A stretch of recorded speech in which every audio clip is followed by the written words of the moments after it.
मला अतिशय मजा वाटते सांगायला की तुम्ही सुजय या रोलमध्ये माझे काही पैलू पाहिलेत, पण अमर फोटो स्टुडिओतला अपू हा पूर्णपणे वेगळा आहे.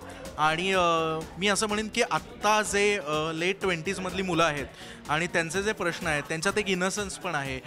त्यांना जगाविषयी प्रश्न आहेत, त्यांना जगण्याची इच्छा आहे, पण अनेक प्रश्नांमुळे त्यांचं ओझं इतकं वाढलं आहे की ते असे डिप्रेस होऊन जातात.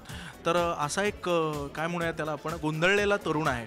आणि मजेदार गोष्ट अशी आहे की या अपूची एक फार युनिक प्रॉब्लेम आहे आणि तो प्रॉब्लेम ज्यांच्यामुळे आहे ते पात्रही मीच करतोय. माझी जी पात्र आहेत ती वेगवेगळ्या काळातली आहेत आणि एक अतिशय चॅलेंजिंग सीन मला अमर फोटो स्टुडिओमध्ये स्क्रिप्टच्या डिमांडमुळे करायला मिळाला. तो सीनही मी तुम्हाला सांगणार नाही आहे काय आहे, त्यासाठी तुम्हाला येऊन नाटक बघायला लागेल.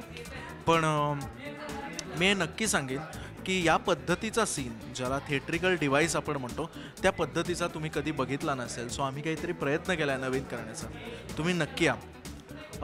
50 प्रयोग झालेत आणि आमचा प्रयत्न आहे की आता 50 नंतर महाराष्ट्रात ज्या शहरात प्रयोग झालेले नाहीत त्या शहरात घेऊन हमखास आम्ही अमर फोटो स्टुडिओ यायचं, हा आमचा नववर्षाचा संकल्प आहे. तर त्यामुळे आम्ही नक्की येऊ. तुमच्या शहरात आम्ही आलेलो नसू तर आम्ही तुम्हाला भेटायला नक्की येतोय.